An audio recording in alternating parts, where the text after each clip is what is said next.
T-Man 978 Chill Review.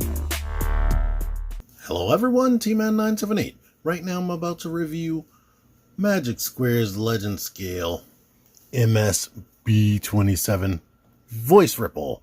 This is Roarer and this is Probe Vehicle. I don't think that actually had a real name, but I think it was like Probe Drone or something like that. I have a lot to cover, so I'm going to try to just show you everything that came in the package first before I get to anything else that can interact with him. I bought this from Nate's Toys and Collectibles. I'm going to have a link in the description. They got to me really quickly from China. You get the packaging with Voice Ripple on there. Yeah. They don't even show you what comes with them because I don't think they decided when they actually put this together. This was actually hidden in there. It's some Decepticon decals. They aren't stickers. They work like temporary tattoos. You have to cut it, peel this off, put it on the surface you want to stick it to, and then rub some warm water on the back of it until it sticks. Of course you get instructions, but they aren't interesting. These are his stats. All the cassettes are on the other card that I showed in the previous video regarding these people.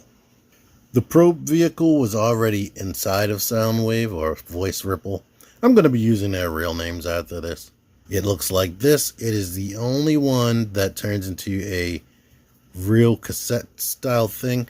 Actually, their version of Rat Bat and Buzzsaw, they do a good job of getting into the shape mostly. Anything else, not really, but this one is perfect and it fits in there and it comes out without too much hassle. How do you transform this? You pull this back, you grab this and bring it forward like that. There's a little arm in there. You reach in there, grab that. And these right here pull down and then hinge up.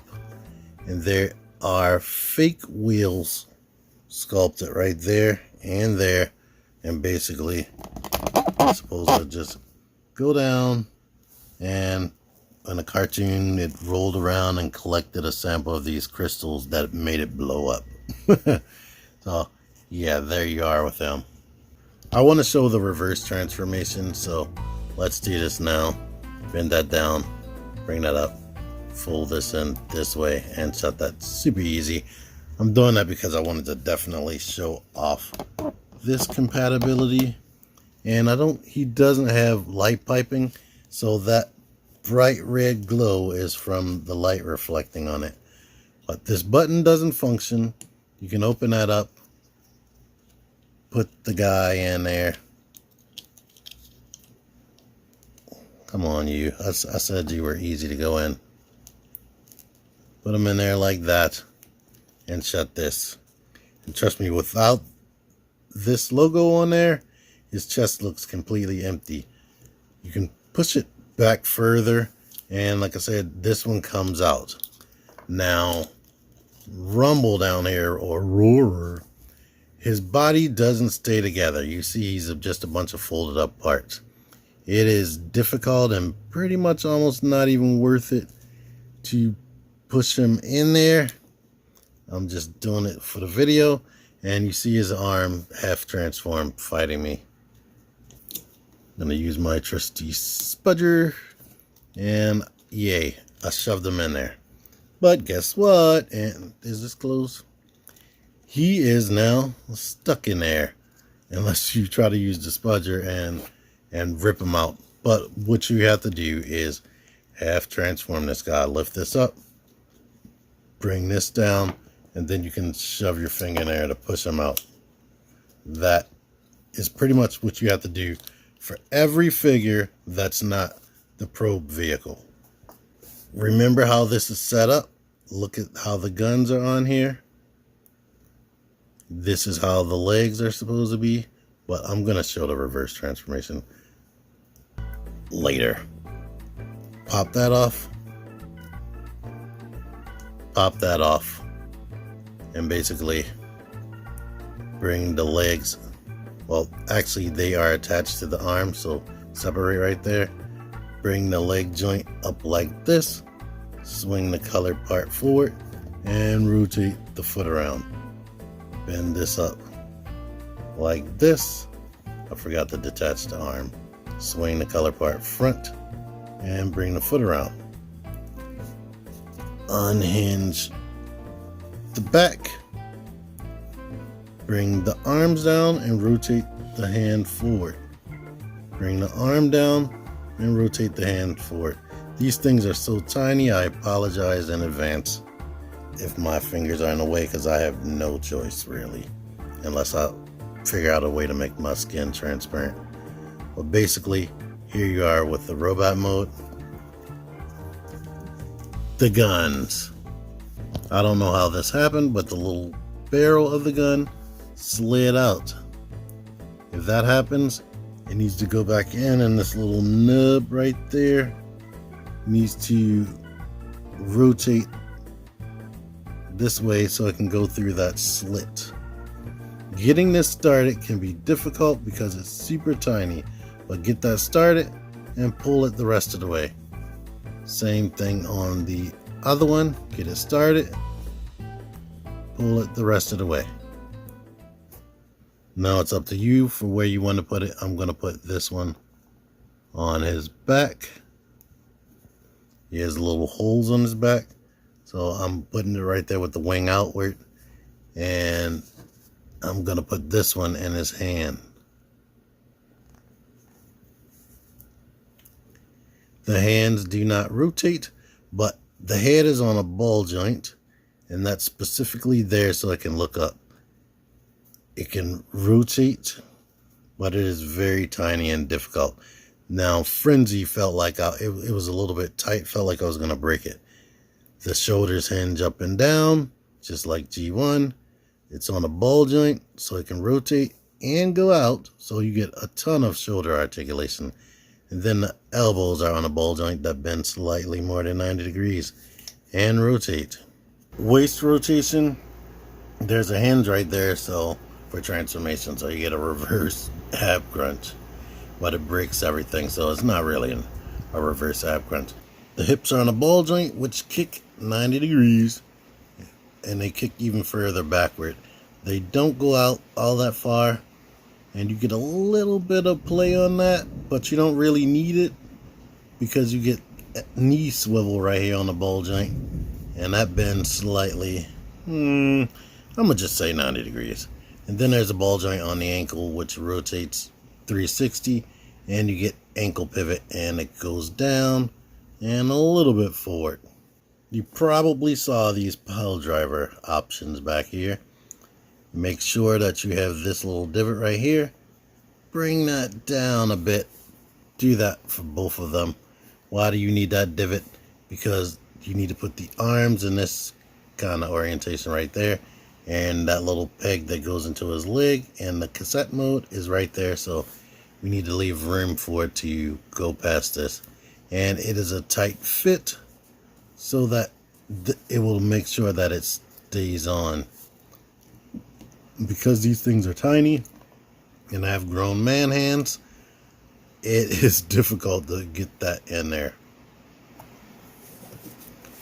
And I'm thinking this guy's barrels are worse than Frenzy's because they keep wanting to come down. Alright, during the transition I put his other pile driver on. I trust you're smart enough to know what to do. But you can adjust the arms how you see fit and whatnot. You still have access to the ball joint and the elbow. And this goes up that far before bumping into his hand and comes down that far. So, yes, you can get him into his iconic pile driver poses. Voice ripple. This little thing right here, make sure you have it in this orientation with the peg looking like this and not like that. You can pick and choose whichever side you want, but it's supposed to be on the right side, so I'm going to put it on the right side. You got that. And now we have this gun right here, which looks like this at all times until you grab this and slide it forward. And now we can put this into his hands, and yay, he is armed up.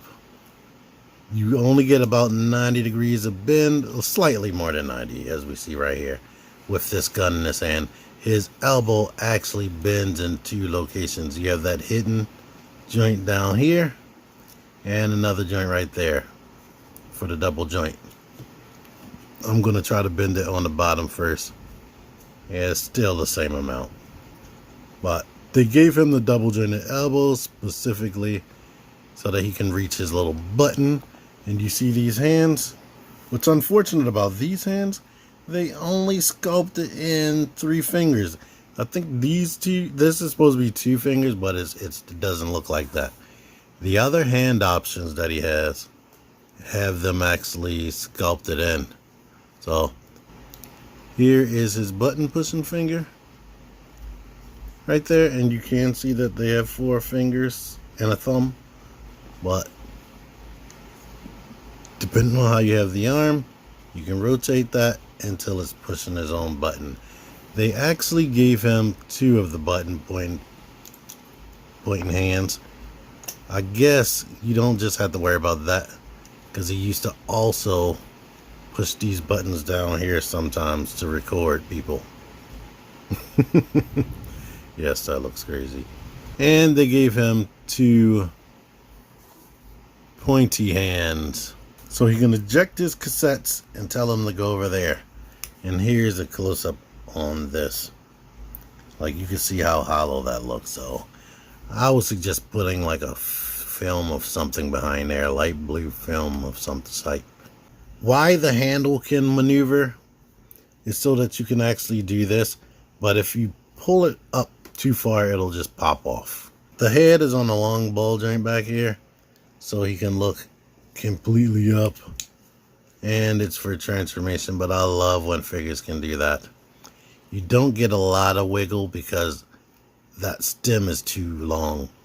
You get some reverse butterfly, but it looks like he's half transforming himself. You can do that. Rotate this way. You do get bicep swivel, and I show the wrist and the elbows. The waist swivels. You can hinge this up so you can go back, and then hinge it forward so you can get somewhat of an ab crunch. The hips go out like this, but look at that. I hear this is a universal thing. And the knees, they stay, but they don't feel very, very good either. It's just like the Magic Square Light of Freedom and Light of Justice. I don't know what it is with hips, but they just feel so loose on both of them. Like standing up, whatever pose you put them in, they'll keep it, but it is way looser than I would like. And I'm shifting the knee so you can see the options you have as far as how you want the knee bend to look. The feet are great. You get ankle pivot, both directions. You can kick back, and you can kick forward like a lot. So he has more articulation than the Masterpiece. You can shimmy this down if that will help you with his stance when you're trying to get the ankle pivot movement. And the crotch skirt goes up so you can kick up. But yeah, he is nice. So gripes the hip thing that I showed y'all, and definitely this right here. This needs to like hinge back for transformation. It should have been a pin right there. There's a fly flying around in here and it's driving me nuts. It loves my freaking lights. So it's like flying around my lights and hitting me. And oof, I want to get this video over. But it has a tendency to pop off of this joint right there. And that sucks. I don't know if anybody mentioned that. I think I watched a couple of reviews. One of them wasn't in English. So besides that, I wish this stays on there. I wish that it could stay on there. I mean, I wish it could go deeper in there so wouldn't have to worry about anything. And the neck joint is a little bit scary. But other than that, this thing is a little tiny masterpiece. Oh wait, one more thing. The plastic magic square uses kind of sucks. And like, look at that. They didn't cut that out good looking. So you have to worry about stuff like that. There's a lack of polish right there, I should say. Let me make sure you see the back of this guy. This kind of reminds me of MP10, the way you can see like alt mode detail just hanging out wrapped around the backpack. But he definitely looks nice. I like him. And oh yeah, straight out of the box, right here inside of the concussion blaster thingy, that same type of situation is on the back of the arms. That looks stressed and ugly right out of the package.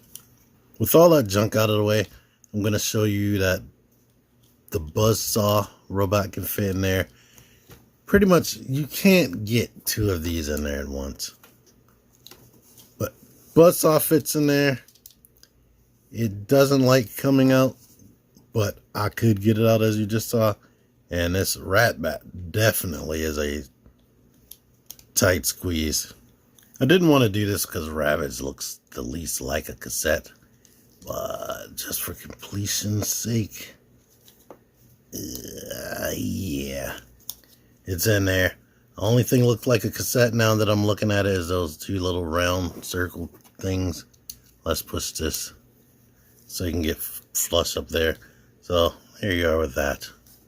For size comparison, Parts Former actually sent me a picture of his Sound Blaster version of this guy, and he showed off the laser beak with the DX9 Legends class laser beak and the Sound Blaster next to the DX9's version of Soundwave, which I didn't realize was that tiny. Like, holy moly. This thing has too much. I completely forgot about this Energon cube thing.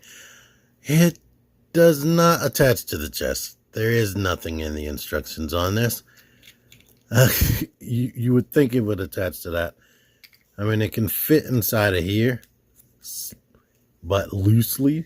So I would assume if it's like the Masterpiece, it should click in right there, but it doesn't. So that's just a big waste of time.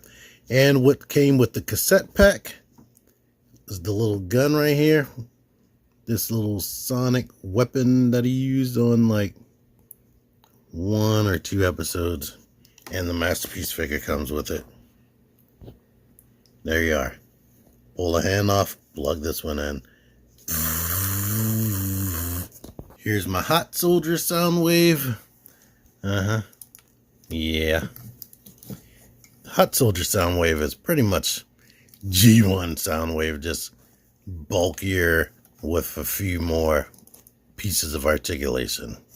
Here are some New Age robots, New Age Insecticons, Magic Square Optimus, and New Age Megatron right there. For someone who doesn't own any of this stuff and that's just teasing himself with figures they're never going to buy, here is an official Legends class and official Deluxe class for quick comparison. Generation Select Frenzy next to the Magic Square Rumble or whatever. Roarer. Here's the whole family minus Laserbeak because they did a dick move and put him with the Sound Blaster. And I don't feel like buying a whole other Soundwave to get Laserbeak, the most important freaking cassette. And here's this guy's reverse transformation. Take that off. Take that off. Push these barrels down and pull the guns off the back. I'm going to rotate the head sideways so that you don't see his face from either direction. I'm going to lift the shoulders up and bend the elbows like that. So now we need to bend his waist backward so that the legs are up like this. The knees bend sideways. Then we need to rotate this, bring that down, and the foot needs to turn the opposite direction. So bring this down, bring the colored part on the outside, and rotate the foot in this direction. Now the arms can peg into the leg right here. Yep. So now we just have these gun things. I'm gonna have it in that orientation. and plug it into the holes on the back of the feet. So there we are, and here we are. Now voice ripples transformation. We're gonna take this off, put it to the side. Take this off, shove that back as far as it'll go, put it to the side. The head, we need to rotate it back and then spin it this direction. The hand, lift this panel up and push this in, bring that panel down like that. Same thing on this side. See, this thing likes to slide out of that joint. So the best thing I can tell you is squeeze right here and then rotate it. Leave it like that. Now bring the arms out this way so they can be out of the way. Take this on his backpack. Bring that out. Bring this up like that, basically. Bring this down, and I guess in that orientation. Spin the waist around. Go ahead, open the legs up. Bring the crotch down, and the crotch actually rotates at the bottom. Bring that back up, but now rotate the legs around so that the crotch is now on the back. You can go ahead and shove the head through here, that whole panel. Make sure the head is still lifted up, and just basically bring it inside of here. If it's not working right, it's because the head isn't turned to a certain angle. Here's what I'm gonna do. It's not clearing, so I'm gonna tilt it until it clears, and then I'm gonna leave it like that for now. Now we can bring this down and bring that up like that. Now I'm gonna shove the head back there so it can be out of the daggone way. Shut that. Go ahead and bring these arms down. Rotate this here. And those little ugly grooves I was showing you that look like stress marks need to clip onto this thing that was on his back. Like that. This stuff right here just floats. It doesn't tab into place anywhere. Now we need to open the legs up like this. Open this up like that. And rotate this piece inward like that. Same thing over here. Lift that up. And this piece right here needs to come out like that. And where is it? On this side, that needs to come down like that. This needs to come down like this. And we need to see this. Lift this up till that comes out of there. Swing it, all of this inside stuff back down this way till we get to here, and then reorient this peg right here into a little groove spot on the side of the leg like that. Same stuff. Get it out of there, shift it back until we can get this in the little groove spot in the side of the leg right here. Now the feet, this heel needs to come up to meet this, flatten that, and then shift the foot that way. Bring this here and shift the feet back that way. Now at this point, and it doesn't matter which side you choose, you can put this into this hole right here like that. And for this one, it needs to peg this little peg into the center of these three slits.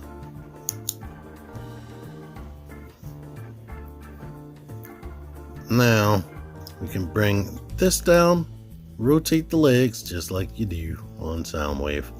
And now this peg on both sides of the body need to go into these two holes right here. So lift that up and then find the peg hole, yada yada, and boom, you're done. He is a big fat micro cassette player. One thing I didn't mention, this is the front of his foot. The cassette pack came with 4 little magnets. I pushed the magnet in there. I don't know what use that has. He can stand on metal plates and stick to them. He can stick to my friggin' lamp. So there's that. Back here, messy. There's no other way to put it. I honestly wouldn't put any other cassette in there besides this, and I showed how the cassette works. So yeah, this is all this is.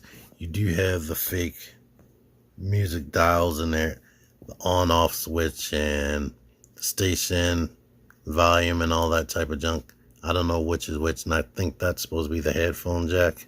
Let's do an extreme close-up. You have all the buttons that aren't visible in his robot mode. This was supposed to be like the power light. I could have swore this came with stickers. Maybe that's only with the Sound Blaster. The only stickers I got here was this. But yeah, extreme close-up. There we are. And here's this comparison with this, the Hot Soldiers. Hot Soldiers is slightly bigger. Man, but they're really close. The hands, it's weird they sort of have a similar hand transformation. But I think this one looks cleaner. It looks like the G1 toy, besides the weapons hanging off, because they couldn't hide them in here. But reverse transformation, let's do that. I'm gonna grab here, grab there, rotate this, and rotate that. I'm gonna pop these weapons off. Alright. Continuing with the legs, I'm gonna shut this panel, shut that panel. Now, this panel needs to come in right here. Bring that in and rotate it back. Bring that in and rotate it back. Now the feet. Grab the toe, bring that down, shift it forward. Grab the toe, shift that forward until you get what looks like this. Take this out of that groove, lift this up, swinging that around there, and here's the tough part. We gotta bend at the hinge right here and get that back into this area right there. Luckily, the plastic can flex and we can get that in there. All right, now just shut this. It doesn't shut. There's nothing keeping that together. Wait, no, I'm lying. There's a little tiny tab right there that keeps that in here. All right. Now we can pull the arms off of here and bring them out to the side. And what I'm going to do is bring the fist forward and shut this panel. The problem, what makes this panel come off, this joint is tight right here. All right, we can shut this. But let's go ahead and open the legs again. Bring the crotch panel down, rotate it. Get this one out of the way, lift that up. Bring that up like that. There's no real need to rotate that. But now we're gonna open this up, open that up, push the head through, rotate it into the correct orientation. Leave that up. You can rotate this mid section that has his controls on it. Rotate this back around since it went with it, and shut this. And this joint is tough too, so when you do this, it always wants to do that. But basically, he is a robot again already. Easy peasy. Take this, shove that forward, put that in the hand, take this gun, and as long as the peg is looking like that, you can put it there just in case some crazy person wants to see it. It should in theory be able to peg here, but I can't because that button's in the way, so never mind. This is the place it's supposed to go any friggin' way. But here you are. He's back a robot, and I like him. You heard me talking about all this stuff the whole time. The positives outweigh the negatives. He is rather posable. It looks like a little friggin' masterpiece, as masterpiece as you can get at this scale. If anything, being greedy, instead of like multiple pointing hands or whatever, maybe an open gesture hand like this, like a gestury type hand, open palm hand that's not pointing at anything, or not like a straight up jazz hand or a high five hand for one of the sides. That would have been cool, but he's crazy posable and I like it. I'm satisfied, and I definitely love the little cassettes. I do not feel like transforming this again. You can rewind if you want to see what he looks like as a robot. But anywho, thank you, Nate, for getting this to me rather quickly after I didn't get them and wound up with the cassettes. I'm happy about that. Link to his store in my description. Follow the other links down there while you're at it. Follow me on social media, especially Instagram. I need more likes on my Instagram posts. That would make me feel good. Thank you for watching. Until next time, T-Man978 out of here. Click the videos. Click the videos, baby. Click the videos.